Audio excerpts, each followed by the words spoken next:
بسم اللہ الرحمن الرحیم۔ اللہ تبارک و تعالیٰ کے پاکیزہ نام سے آغاز کرتے ہیں جو بہت مہربان نہایت رحم والا ہے۔ جیسے کہ آپ جانتے ہیں کہ الحمدللہ یہ درس بخاری ہم کر رہے ہیں اور شروع سے ہم لے کر چلے تھے امام بخاری رحمۃ اللہ علیہ کی صحیح بخاری کی حدیثیں ترجمہ اور تشریح کے ساتھ آپ کی خدمت میں حاضر کی جا رہی ہیں، بیان کی جا رہی ہیں، اور غالباً یہ اگر پورا ہم کرنے میں کامیاب ہو گئے تو نہ زمانہ ماضی میں اس کی کوئی مثال ملے گی اور نہ زمانہ حال میں، مستقبل میں ہو تو ایک الگ بات ہے کہ پوری بخاری شریف آن ایئر آپ کے سامنے ترجمہ اور تشریح کے ساتھ بیان کی گئی۔ جو ہمارے بھائی بہن سن رہے ہیں ان کے لیے بھی بہت بڑی سعادت کی بات ہے کہ وہ ایک ایسا تاریخی کام کر رہے ہیں کہ اللہ تبارک و تعالیٰ نے اپنی حکمت بالغہ اور عدل سے لاکھوں کو اس سے محروم رکھا اور آپ کو اپنے فضل و کرم سے سننے کی توفیق عطا فرمائی۔ اس لیے میں تمام بہن بھائیوں سے گزارش کرتا ہوں کہ آپ خود بھی درس بخاری سنا کریں اور دوسرے بھائی بہنوں کو اس کی ترغیب دیا کریں۔ یہ پروگرام ARY کی طرف سے یوٹیوب پہ بھی اپلوڈ کر دیے جاتے ہیں، وہاں پر بھی آپ ملاحظہ کر سکتے ہیں، ARY کی ویب سائٹ پر بھی آپ ملاحظہ کر سکتے ہیں۔ تو ابھی یہ کتاب البیوع چل رہی تھی، اس کی مختلف حدیثیں ہم بیان کرتے ہوئے پہنچے تھے۔ پچھلے پروگرام میں ہم نے 2216 نمبر حدیث پاک ذکر کی تھی، اور اب جو حدیث ہے پہلے باب قائم کیا ہے، باب شراء المملوکی من الحربی و ہبتہ و عتقہ، حربی سے غلام خریدنا اور اس کو ہبہ کرنا اور آزاد کرنا۔ یہ آپ کو پہلے بتایا تھا کہ فقہا کے نزدیک دار الحرب اس علاقے کو کہتے ہیں کہ جس میں نہ کبھی پہلے مسلمانوں کی حکومت تھی اور نہ اب ہو، وہ دار الحرب کہلاتا ہے ان کے نزدیک، اور اس کے کافر حربی کافر کہلاتے ہیں۔ تو یہ بتا رہے ہیں کہ حربی سے غلام خریدنا اور اس کو ہبہ کرنا، ہبہ کا مطلب تحفہ دینا، تحفہ لینا، اور آزاد کرنے کا باب۔ اس میں ایک تعلیق ہے، تعلیق آپ کو میں نے پہلے بتایا تھا کہ امام بخاری رحمۃ اللہ علیہ ایک حدیث لاتے ہیں اور بعض اوقات ایک حدیث، اس حدیث کا ایک عنوان باقاعدہ قائم کرتے ہیں کہ جس کو پڑھنے کے بعد آپ کو اندازہ ہوتا ہے کہ حدیث کس چیز سے متعلق ہے۔ وہ کبھی آپ اس میں کوئی فضیلت بیان کر دیتے ہیں، اگر حدیث میں کوئی مسئلہ بیان ہو رہا ہے تو اسی کو پھر وہ عنوان بنا کر پیش کر دیتے ہیں، اور کبھی ایسا بھی کرتے ہیں کہ عنوان اور حدیث کے درمیان تھوڑی کوئی آیت کا ٹکڑا، کوئی حدیث پاک، کوئی بزرگ کا قول ڈال دیتے ہیں، اس کو تعلیقات بخاری کہا جاتا ہے، تعلیق کہتے ہیں۔ ایک تعلیق لائے ہیں کہ نبی کریم صلی اللہ علیہ وسلم نے حضرت سلمان فارسی سے فرمایا کہ تم مکاتب ہو جاؤ۔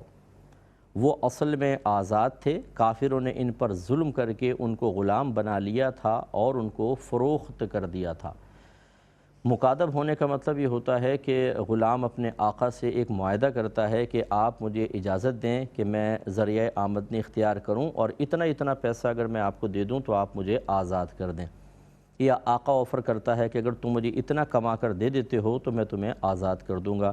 یہ جو معاہدہ ہوتا ہے پیسوں کے بدلے میں آزاد کرنے کا، اسے عقد مکاتبت کہتے ہیں، یا مکاتبہ ہو گیا، اور یہ غلام مکاتب کہلاتا ہے، یا مکاتب بھی اس کو کہا گیا ہے، مکاتب ہو گیا، اور آقا کی طرف سے مکاتب ہے کہ اس سے عقد مکاتبت ہوا ہے۔ تو یہ کہ سرکار نے فرمایا حضرت سلمان فارسی سے کہ تم مکاتب ہو جاؤ، یعنی اپنے آقا سے بات کر لو، انہیں غلام بنا لیا گیا تھا کہ آپ ان کو اتنے پیسے دیں گے پھر آپ آزاد ہوں گے۔ اور راوی کہتے ہیں کہ وہ اصل میں آزاد تھے، کافروں نے ان پر ظلم کر کے ان کو غلام بنا لیا تھا اور ان کو فروخت کر دیا تھا۔ تو اب حضرت سلمان فارسی رضی اللہ تعالیٰ عنہ بڑے طویل عمر والے صحابی ہیں، اور ان کی ایک سوانح حیات ہے جو بزرگان دین نے لکھی ہے، وہ تھوڑا سا ہم دیکھ لیتے ہیں، پھر حدیث کی طرف آئیں گے۔ حضرت ابن عباس رضی اللہ تعالیٰ عنہما بیان کرتے ہیں کہ مجھے حضرت سلمان فارسی نے یہ حدیث بیان کی۔ اچھا، یہ میں پہلے آپ کو بتا رہا ہوں، یہ اضافی بات ہے، حدیث بخاری کی نہیں ہے، ٹھیک ہے، اضافی بات ہے، آپ کا تعارف تو ذرا دلچسپ تعارف ہے تو ذرا اس کو سماعت فرما لیں۔ تو حضرت ابن عباس کہتے ہیں کہ مجھے حضرت سلمان فارسی نے یہ حدیث بیان کی کہ میں اصبہان کے اہل فارس میں سے تھا۔ یہ فارسی لوگ مجوسی تھے، آتش پرست، یعنی آگ کی پوجا کرتے تھے، اور میرے والد اس سرزمین میں دہقان تھے، یہ لوہے کا کام کرنے والے تھے، اور میں ان کے نزدیک تمام مخلوق میں سب سے زیادہ محبوب تھا۔ میں نے مجوسیت میں کوشش کی، یعنی عبادت وارہ کرتا رہا۔ میرے والد کی کافی زمینیں تھیں۔ ایک دن انہوں نے مجھ سے کہا کہ تم دیکھ رہے ہو کہ اب میں عمر رسیدہ ہو گیا ہوں، تم اب زمینوں پر جاؤ اور ان کی دیکھ بھال کرو۔ کہتے ہیں کہ میں اس مہم کے لیے روانہ ہوا تو میں عیسائیوں کے ایک گرجا گھر کے پاس سے گزرا اور وہ لوگ نماز پڑھ رہے تھے، یعنی اپنی جیسی عبادت کر رہے تھے۔ مجھے ان کی نماز اچھی لگی اور میں ان کے دین کی طرف مائل ہو گیا، اور میں نے دل میں کہا کہ اللہ کی قسم یہ لوگ ہمارے دین، یعنی ان کا دین ہمارے دین مجوسیت سے بہتر ہے۔ تو میں نے دل میں کہا کہ اللہ کی قسم یہ ہمارے دین مجوسیت سے بہتر ہے۔ چنانچہ میں انہی کے پاس رہا حتیٰ کہ سورج غروب ہو گیا۔ میں اپنے والد کی زمینوں کی طرف گیا، نہ واپس آیا، یعنی نہ گھر واپس آیا نہ میں زمینوں کی طرف گیا، ادھر ہی مائل ہو گئے عیسائیوں کی جانب۔ جب مجھے دیر ہو گئی تو میرے والد نے میری تلاش میں آدمی بھیجے۔ میں نے نصارہ سے پوچھا کہ میں اس دین کو حاصل کرنے کے لیے کہاں جاؤں؟ انہوں نے کہا ملک شام میں، وہاں چلے جائیں، وہاں عیسائیت کے بڑے بڑے پادری ہوں گے تو ان سے آپ ذرا یہ عیسائیت کا دین حاصل کر لیں۔ پھر میں اپنے والد کے پاس گیا۔ انہوں نے کہا کہ اے میرے بیٹے، میں نے تمہاری طرف قاصد بھیجے تھے۔ میں نے کہا کہ میں چند لوگوں کے پاس سے گزرا، وہ گرجا میں نماز پڑھ رہے تھے، مجھے ان کی نماز بہت اچھی لگی اور میں نے جان لیا کہ ان کا دین ہمارے دین سے بہت بہتر ہے۔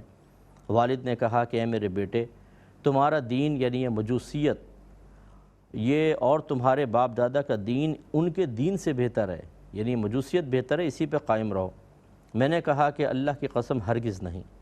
پس میرے والد خوفزدہ ہوئے اور انہوں نے مجھے قید کر دیا، ڈر گئے بھی یہ مجوسیت چھوڑ دے گا۔ پھر میں نے نصارہ کو پیغام بھیجا اور کہا کہ جو شخص شام جا رہا ہو مجھے اس کی اطلاع دیں۔ پھر میں نے اپنے پیروں کی بیڑیاں اتاریں اور ان کے ساتھ ملک شام پہنچ گیا، چپکے سے نکل گئے۔ پھر میں نے ان کے عالم کے متعلق معلوم کیا، انہوں نے کہا کہ وہ اسقف ہے، یعنی ایک بڑا پادری اسقف۔ میں اس کے پاس پہنچا اور اپنا حال سنایا اور کہا کہ میں آپ کے پاس رہ کر آپ کی خدمت کروں گا اور نماز پڑھوں گا۔ تو میں ان کے پاس ٹھہرا، مگر وہ دیانت دار آدمی نہ تھا، لوگوں کو صدقہ کرنے کی ترغیب دیتا اور وہ صدقات اپنے پاس رکھ لیتا، حتیٰ کہ اس نے بہت سا سونا اور چاندی جمع کر لیا۔ وہ فوت ہو گیا اور لوگوں نے اس کا قائم مقام ایک دیندار آدمی کو کر دیا جو دنیا سے بے رغبت اور آخرت کا طالب تھا۔ اللہ تعالیٰ نے اس کی محبت میرے دل میں ڈال دی۔ پھر جب اس کی وفات کا وقت آیا تو میں نے اس سے کہا کہ مجھے وصیت کریں، یعنی میں کہاں جاؤں؟ تو اس نے مجھے موصل ایک علاقہ تھا، اس میں ایک شخص کے متعلق وصیت کی جو اسی کی طرح دیندار تھا۔ پھر میں موصل پہنچ گیا اور اس کی خدمت میں رہا، حتیٰ کہ ایک دن اس کی موت کا وقت بھی آ گیا۔ میں نے اس سے کہا کہ میرے لیے وصیت کریں۔ اس نے کہا کہ میں اس دین پر صرف ایک شخص سے واقف ہوں اور وہ عمودیہ میں ہے، ایک علاقے کا بتایا۔ میں اس کے پاس پہنچا اور اس کی خدمت میں رہا حتیٰ کہ اس کا وقت بھی آ گیا۔ میں نے اس سے پوچھا کہ اب آپ مجھے کس کے پاس جانے کی وصیت کرتے ہیں؟ اس نے کہا کہ میں کسی ایسے شخص کو نہیں جانتا جو ہماری طرح دیندار ہو، لیکن اب تم پر اس نبی نے سایہ کر لیا ہے جو حضرت ابراہیم علیہ السلام کے دین حنیف کو لے کر مبعوث ہوگا۔ وہ اس سرزمین میں ہے جہاں کھجور کے بہت درخت ہیں، اس کی نبوت کی نشانیاں مخفی نہیں ہیں، اس کے دونوں کندھوں کے درمیان مہر نبوت ہے۔ وہ ہدیہ تناول فرمائیں گے لیکن صدقہ نہیں کھائیں گے۔ اگر تم جا سکتے ہو تو ان کے پاس چلے جاؤ۔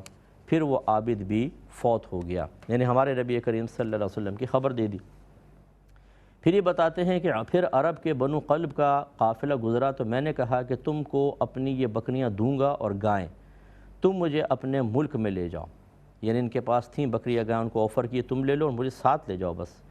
وہ مجھے وادی القریٰ میں لے گئے یعنی مکے میں لے آئے اور مجھے ایک یہودی کے ہاتھ فروخت کر دیا۔ بس میں نے وہاں کھجور کے درخت دیکھے تو میں نے جان لیا کہ یہ وہی ملک ہے جس کی صفت مجھ سے بیان کی گئی تھی۔ تو میں اس شخص کے پاس رہا جس نے مجھے خریدا تھا۔ پھر وہاں بنو قریظہ کا ایک شخص آیا اور اس نے مجھے اس یہودی سے خرید لیا۔ وہ مجھے لے کر مدینہ منورہ آ گیا اور میں نے اس شہر کو اس کی صفت سے پہچان لیا۔ پس میں اس یہودی کے پاس کام کرتا رہا اور اس کے کھجور کے درختوں کی دیکھ بھال کرتا رہا، حتیٰ کہ اللہ تبارک و تعالیٰ نے اپنے نبی کریم صلی اللہ علیہ وسلم کو مبعوث فرما دیا، اور لیکن مجھے آپ کی بعثت کا پتہ نہ چلا، کیونکہ مکے میں اعلان ہوا سرکار کے مدینہ آ گئے تھے۔ حتیٰ کہ پھر آپ بھی مدینہ منورہ تشریف لائے اور بنو عمرو بن عوف کے ہاں ٹھہرے۔ میں جس وقت کام میں مشغول تھا کہ میرے مالک کا چچا زاد بھائی آیا اور اس نے کہا کہ اے فلاں، اللہ تعالیٰ بنی قیلہ کو ہلاک کر دے، میں ابھی ان کے پاس سے آیا ہوں، وہ سب ایک شخص کے پاس جمع ہیں جو مکے سے آیا ہے اور اس کا یہ زعم ہے کہ وہ نبی ہیں۔ اس نے بتایا سارے لوگ وہاں جمع ہو گئے ہیں اور وہ ایک شخص وہاں سے آئے ہیں اور اپنے بارے میں نبوت کا دعویٰ کرتے ہیں۔ حضرت سلمان کہتے ہیں پس جیسے ہی میں نے یہ سنا مجھ پر کپ کپی طاری ہو گئی، میں درخت پر لرزنے لگا، قریب تھا کہ میں گر جاتا، چنانچہ میں جلدی سے اترا۔ میں نے کہا یہ کیسی خبر ہے؟ میرے مالک نے مجھ کو تھپڑ مارا اور کہا کہ تمہارا اس شخص سے کیا واسطہ ہے، تم اپنا کام کرو۔ پس میں اپنے کام میں مشغول ہو گیا حتیٰ کہ شام ہو گئی۔ میں نے اپنی کچھ چیزیں جمع کیں، یعنی کھجوریں وغیرہ، اور آپ کے پاس آیا، یعنی نبی کریم صلی اللہ علیہ وسلم کے پاس آیا۔ اس وقت آپ قباء میں اپنے اصحاب کے ساتھ تھے۔ میں نے آپ کو آزمانے کا ارادہ کیا، چنانچہ میں نے کہا مجھے معلوم ہے کہ آپ نیک انسان ہیں اور آپ کے ساتھ ضرورت مند لوگ ہیں، بس میں نے آپ لوگوں کو ان کھجوروں کا حقدار پایا ہے۔ پھر میں نے آپ کے سامنے وہ کھجوریں رکھ دیں۔ نبی کریم صلی اللہ علیہ وسلم نے اپنے ہاتھ اٹھا لیے اور آپ نے اپنے اصحاب سے کہا تم کھاؤ، چنانچہ انہوں نے وہ کھجوریں کھائیں۔ یعنی یہ تو صدقہ تھا نا، کیونکہ صدقہ دیا کہ آپ میری طرف سے صدقہ ہے، سرکار نے تناول نہیں فرمائی، صحابہ کو کہہ دیا آپ کھا سکتے ہیں۔ میں نے دل میں کہا یہ ایک نشانی پائی گئی اور میں واپس چلا گیا۔ پھر آپ مدینے میں منتقل ہو گئے۔ پھر ایک دن میں نے کچھ کھجوریں جمع کیں، آپ کے پاس لایا اور عرض کی کہ مجھے آپ کی تکریم کرنا پسند ہے، تو میں آپ کے لیے ہدیہ لایا ہوں اور یہ صدقہ نہیں ہے۔ آپ نے ہاتھ بڑھا کر وہ کھجوریں کھائیں اور آپ کے اصحاب نے بھی کھائیں۔ میں نے دل میں کہا کہ یہ دو نشانیاں واقعی پوری ہو گئیں اور میں واپس چلا گیا۔ میں پھر آپ کے پاس آیا، اس وقت آپ بقیع الغرقد کے جنازہ گاہ میں تھے، یعنی یہ جو آج بقیع ہے، جنت البقیع سے پہلے بقیع الغرقد کہا جاتا تھا، اس کے جنازہ گاہ میں سرکار تھے اور آپ کے گرد آپ کے اصحاب تھے۔ میں نے آپ کو سلام کیا اور آپ کی پشت میں مہر نبوت کی طرف مڑ گیا۔ نبی کریم صلی اللہ علیہ وسلم نے جان لیا کہ میرا کیا ارادہ ہے، چنانچہ آپ نے اپنے کندھوں سے چادر گرا دی اور میں نے مہر نبوت کو دیکھ لیا۔ میں نے اس کو بوسہ دیا اور میں رونے لگا، تو نبی کریم صلی اللہ علیہ وسلم نے مجھے اپنے سامنے بٹھایا اور میں نے آپ کو اپنا تمام ماجرا سنایا، جس طرح اے ابن عباس میں نے آپ کو سنایا ہے۔ تو یہ حضرت ابن عباس روایت کر رہے ہیں، تو حضرت سلمان نے ان کو کہا تھا۔ تو نبی کریم صلی اللہ علیہ وسلم کو یہ بہت اچھا لگا کہ آپ یہ واقعہ اصحاب کو بھی سنائیں۔ میں اپنے غلام ہونے کی وجہ سے آپ کے ساتھ غزوہ بدر اور غزوہ احد میں تو حاضر نہ ہو سکا تھا۔ آپ نے مجھ سے فرمایا کہ اے سلمان تم اپنے آپ کو مکاتب کر لو، یعنی اپنے مالکوں کو کچھ رقم دے کر اپنے آپ کو آزاد کر لو۔ پھر میرے مالک نے یہ شرط رکھی کہ میں اس کے لیے 300 درخت اگاؤں اور اس کو 300 اوقیہ سونا دوں، یعنی ایک وزن ہوتا ہے اوقیہ سونا، اتنا بہت سارا سونا دوں تو وہ مجھ کو آزاد کر دے گا۔ تو نبی کریم صلی اللہ علیہ وسلم نے اپنے اصحاب سے فرمایا کہ کھجور کے درخت اگانے میں اپنے بھائی کی مدد کرو، تو انہوں نے 5 اور 10 پودے لا کر دیے۔ اور ایک روایت میں ہے کہ آپ نے فرمایا تم ان پودوں کو زمین میں نہ لگانا حتیٰ کہ میں خود ان کو زمین میں لگاؤں گا۔ میرے ساتھیوں نے پودے مہیا کرنے میں میری مدد کی۔ جب وہ سب مہیا ہو گئے تو میں آپ کی خدمت میں حاضر ہوا۔ آپ نے اپنے دست مبارک سے ان پودوں کو زمین میں لگایا اور ان پر مٹی برابر کی، پھر آپ چلے گئے۔ اس ذات کی قسم جس نے آپ کو دین حق کے ساتھ بھیجا، ان درختوں میں سے ایک درخت بھی نہیں سوکھا، سب کے سب تر و تازہ ہو گئے۔ اب اس یہودی کو سونا دینا رہ گیا تھا۔ ایک دن آپ اپنے اصحاب کے ساتھ بیٹھے ہوئے تھے تو ایک شخص انڈے کے برابر سونا لے کر آیا۔ یہ سونا اس کو کسی معدن سے ملا تھا، یعنی غار وغیرہ یا زمین کھودی تو وہاں خزانے میں سے اس کو مل گیا۔ آپ نے فرمایا سلمان فارسی کو بلاؤ جو مکاتب ہے۔ پھر آپ نے فرمایا یہ سونا اپنے مالک کو ادا کر دو۔ میں نے عرض کیا صلی اللہ صلی اللہ علیہ وسلم جتنا سونا مجھ پر واجب ہے، یہ سونا اس کی مقدار کے کہاں برابر ہے؟ پھر رسول اللہ صلی اللہ علیہ وسلم نے اپنے پاس سے ایک اور سونے کا انڈا لا کر دیا۔ وہ سونے کا انڈا اتنا وزنی تھا کہ اگر اس کا وزن احد پہاڑ سے کیا جاتا پھر بھی وہ وزنی ہوتا۔ اب دیکھیں یہ نبی کریم کا معجزہ ہی ہوگا۔ حضرت سلمان نے نبی کریم صلی اللہ علیہ وسلم کے ساتھ سب سے پہلی بار غزوہ خندق میں شرکت کی، پھر اس کے بعد وہ کسی غزوے سے پیچھے نہ رہے۔ نبی کریم صلی اللہ علیہ وسلم نے ان کو حضرت ابو درداء کا بھائی بنا دیا تھا۔ حضرت انس بن مالک بیان کرتے ہیں کہ نبی کریم صلی اللہ علیہ وسلم نے ارشاد فرمایا کہ جنت 3 آدمیوں کی مشتاق ہے، حضرت علی، حضرت عمار اور حضرت سلمان فارسی رضی اللہ تعالی عنہم۔ تو یہ ایک ضمنی طور پہ ہم نے کہا چلیں ایک صحابی کی سوانح حیات بھی ہمیں پتہ چلے۔ تو دیکھیں بعض اوقات ایسا ہوتا ہے کہ انسان خود کسب کرتا ہے، محنت کرتا ہے، پیچھے اللہ کی توفیق تو ہوتی ہے، لیکن تمام تر محنت ایسا محسوس ہوتا ہے جیسے اس کی اپنی ہے، اور وہ ایک نتیجہ اچھا مثبت حاصل کر لیتا ہے۔ اور کبھی ایسا ہوتا ہے کہ اللہ تبارک و تعالی خود کرم نوازی فرماتا ہے، اپنا فضل فرما دیتا ہے اور انسان کو منزل تک پہنچا دیتا ہے۔ ایک مجوسی کے گھر میں پیدا ہونے والا بچہ جو شروع سے آگ کی پوجا دیکھ رہا ہو اور پھر اس کا عیسائیت کی طرف مائل ہونا، پھر وہاں سے مختلف جگہ سفر کرتے کرتے کہاں کہاں دیکھیں کس کس کی خدمت کی، اس میں کتنا کتنا عرصہ گزرا ہوگا، لیکن ارادہ متزلزل نہ ہوا، گھر کی یاد نہ آئی، اتنی وسیع زمین تھی، سارا آرام آسائش چھوڑ دیا، حتیٰ کہ پھر خبر آپ کو مل گئی کہ نبی کریم صلی اللہ علیہ وسلم مبعوث فرمائے جانے والے ہیں، اور پھر آپ وہاں تک پہنچ گئے اور آخرت میں آپ سرخرو ہوں گے کہ آپ کو صحابیت کا درجہ حاصل ہوا اور اتنا اعلیٰ مقام ملا۔ اس لیے سب سے پہلے تو ہمیں اللہ کے فضل کو تلاش کرنا چاہیے، اپنی دعا کریں کہ اللہ تعالیٰ اپنے فضل سے ہمیں نیک بنا دے، پرہیزگار بنا دے، اچھا مخلص رہنما عطا فرما دے، مجھے دین کا فہم عطا فرما۔ اللہ تعالیٰ کرم فرماتا ہے۔ پھر دوسری چیز اپنی ذاتی کوشش، اور اس کوشش میں استقامت، یہ بہت بڑی چیز ہوتی ہے کہ انسان اچھی منزل کو حاصل کرنے کے لیے محنت کرے اور استقامت سے کرے تو ایک وقت آتا ہے کہ سرخرو ہو جاتا ہے۔ اب ہم مسلمانوں کی حالت یہ ہے کہ ہم نے تو کوئی محنت نہیں کی، دور دراز کا سفر نہیں کیا، کوئی ڈھونڈ تلاش نہیں کی، کسی کی غلامی نہیں کی، کسی کی خدمت نہیں کی، اور ہمیں تو گھر بیٹھے دین اسلام مل گیا ہے، مسلمان گھرانے میں پیدا ہوئے اور اسلام حاصل ہو گیا۔ ہمیں اس واقعے سے درس حاصل کرنا چاہیے اور اللہ کا شکر ادا کرنا چاہیے، کم از کم دین اسلام کو اپنے اوپر نافذ کرنے کی کوشش کرنی چاہیے۔ اللہ تعالیٰ عمل کی توفیق عطا فرمائے، آمین۔ وآخر دعوانا ان الحمد للہ رب العالمین۔